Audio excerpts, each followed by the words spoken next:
Hello.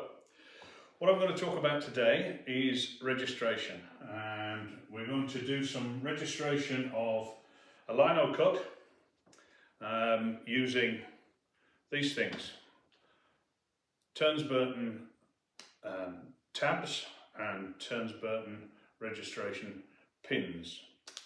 We're going to register a lino cut, but I'm also going to show you a technique that I use quite a lot, which is a combination of lino cut with screen print stencils. So overprinting a lino cut with silkscreen screen print.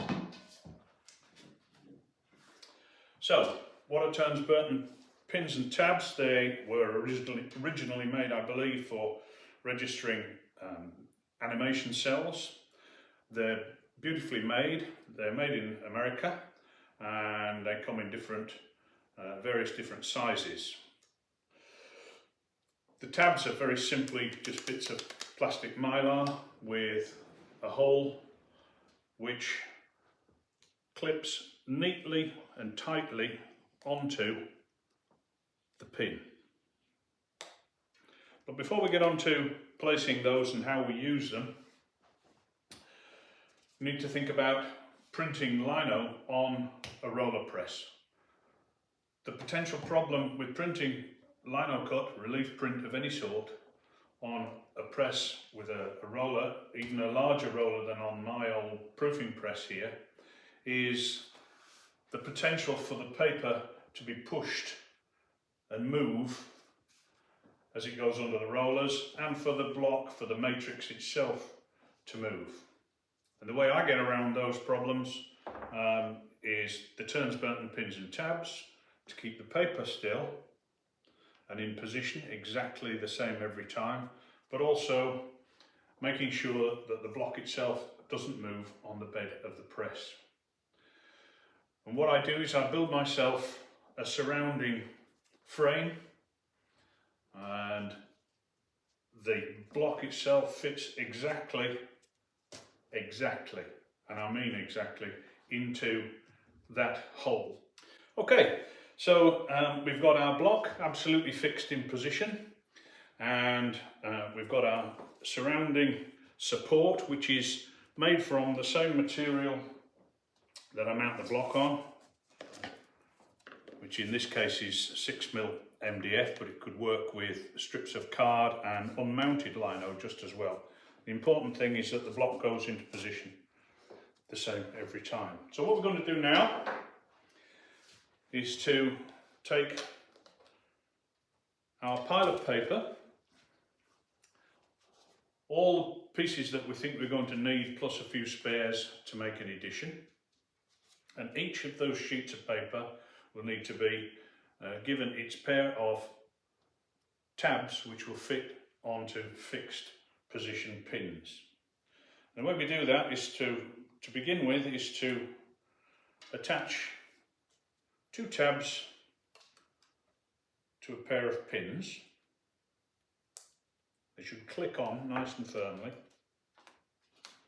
Take one of the sheets of paper, remembering that in this case particularly this is Somerset 300 gram paper, and it has two sides to it, so remember that we've got to put it face down. The good side goes down, and I've pre-measured the position of the image to the paper with these bits of tape just to give me a guide. So that is in position. I take the two pins with their tabs attached and place them in a nice, even, convenient position. And then with some decent strong tape, holding everything in place, I'm just going to make sure that those tabs are fixed to the bed of the press first, to my form, if you like, to use letterpress terminology, the block and the chase around it, known as the form. Check the position of the paper, and then with some ordinary low tack tape, attach the tabs to the paper. Now it's possible to remove this tape with a little bit of heat without damaging the paper too much, but all I do is I make sure that I've made the paper just a little longer than I need it, and then at the end of the whole print run I can just cut off or tear off the strip with the bits of tape attached to it. And then if you listen, you'll hear how firm those tabs go onto the pins. I'm just going to reinforce the pins with a little bit more tape, and then I'm going to bash on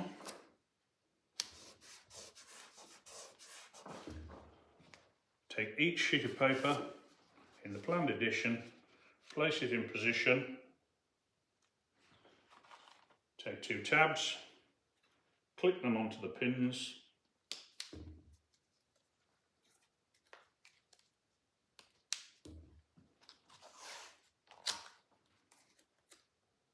and then attach the tabs without moving the paper to each sheet.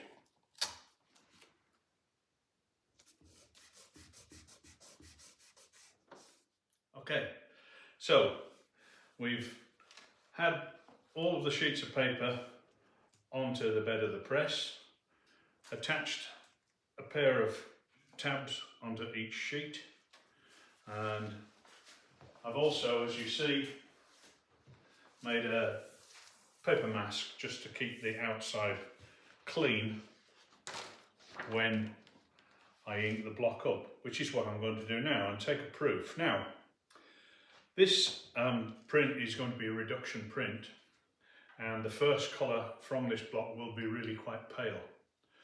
But what I'm going to do is I'm going to take a print in black ink initially.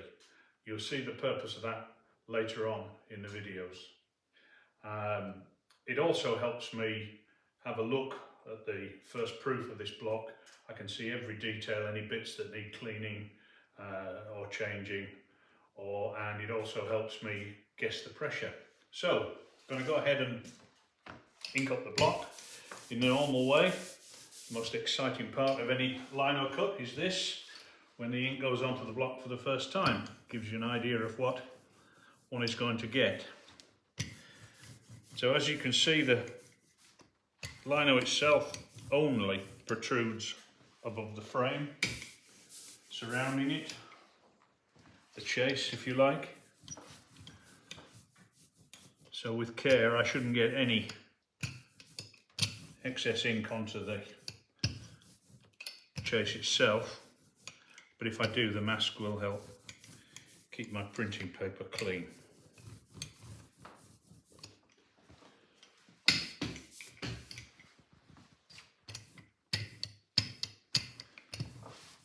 So I'm not absolutely sure how much ink I need on here and whether the pressure of the press is correct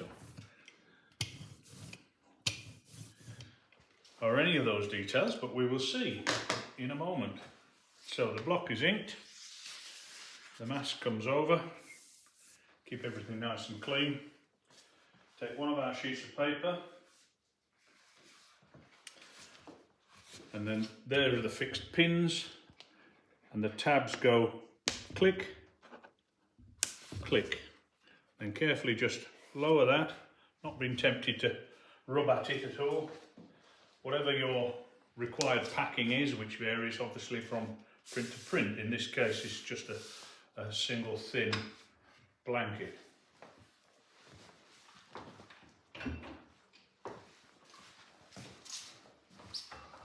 So it's at this point where, without the pins and tabs, the paper would tend to push and move across that lubricated surface of the block.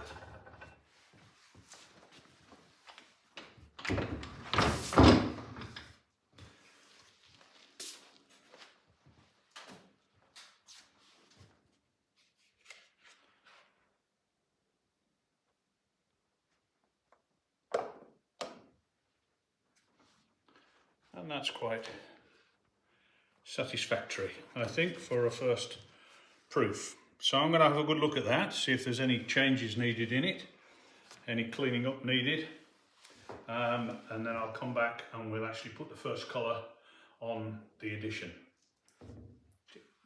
Okay, so we've proofed this block in black, and now I'm going to go ahead and print all of the sheets of paper with the first colour planned for the edition, which is a fairly pale grey.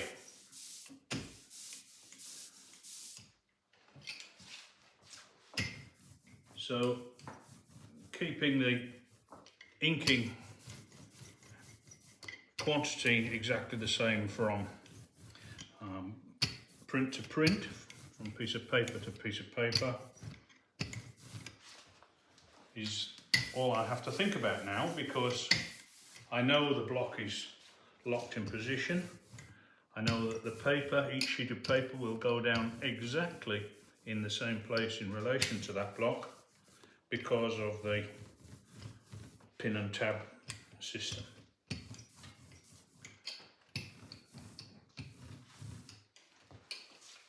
Of course, we won't know for sure until the second colour goes down, but I believe it will be fine.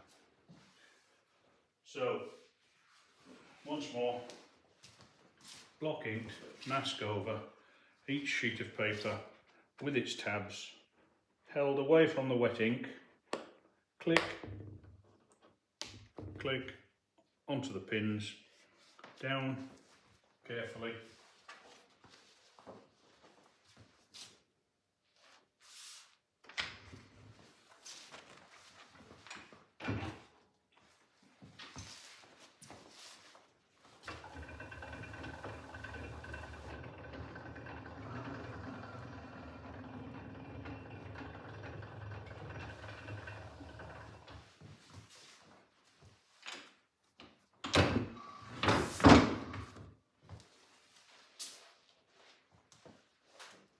and away we hopefully go.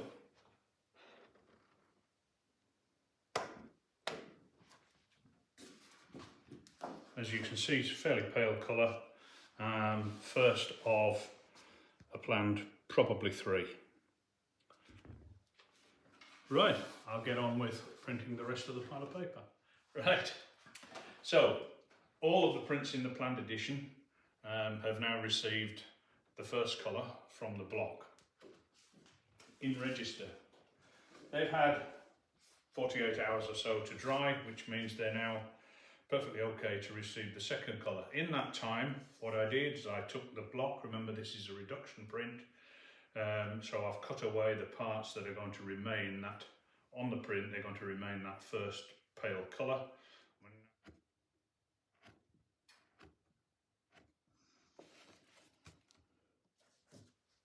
So we'll try this second print. Remember, this has got to be really tight still, and check that it's still tight. Nothing else has moved. The tape on the prints is still firm, holding the tabs exactly in position where they were.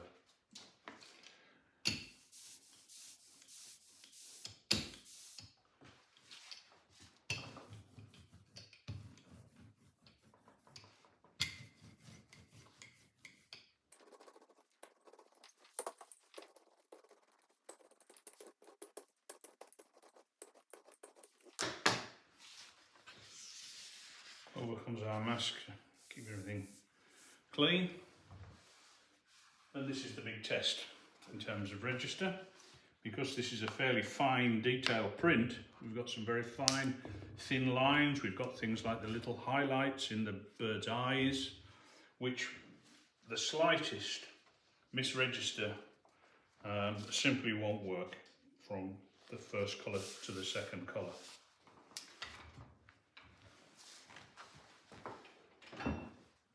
Something else that can affect register, of course, as well as the paper actually moving, can be atmospheric conditions on very large sheets of soft printmaking paper.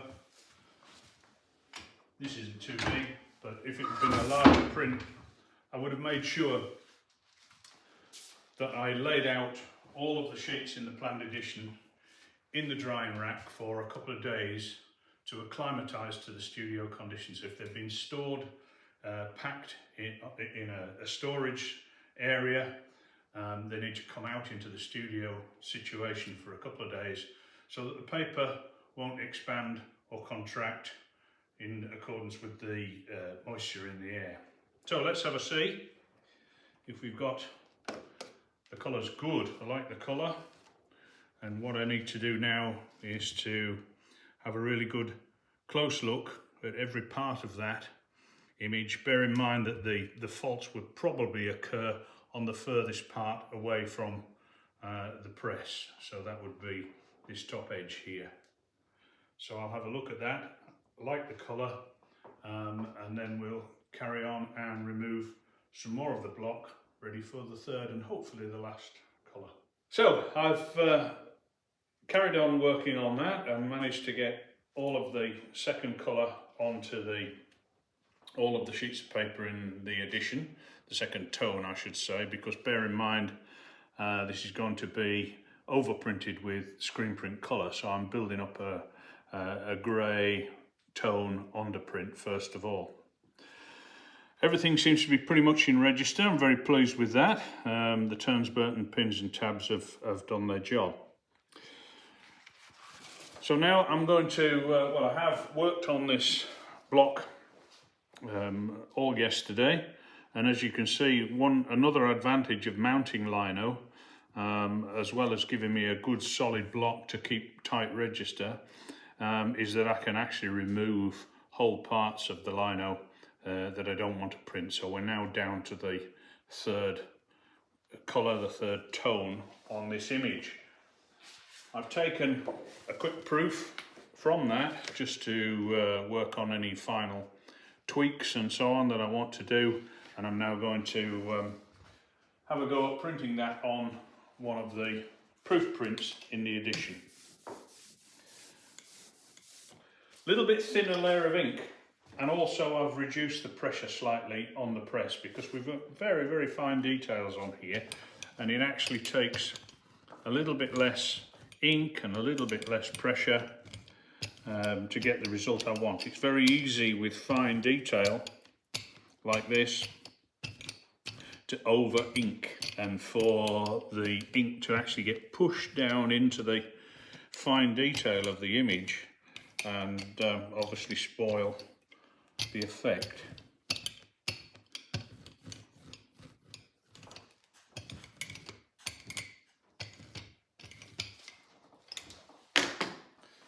I could have cut another mask to cover up all these areas, but I don't think I need to, with having removed the whole background of the lino. So once more onto the pins with the tabs still nice and tight, everything else glued together properly, and let's see what we've got. This should be then the lino part complete, and in the second video, in these two, what I'll do is I'll show you how I can use the same tabs on the edition to register the screen print over the top of this lino.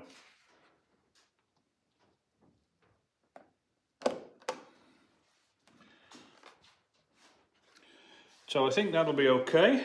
I'll have a good look at it, and if I'm happy with it, we'll crack on and finish the pile of paper. I'll see you in part 2.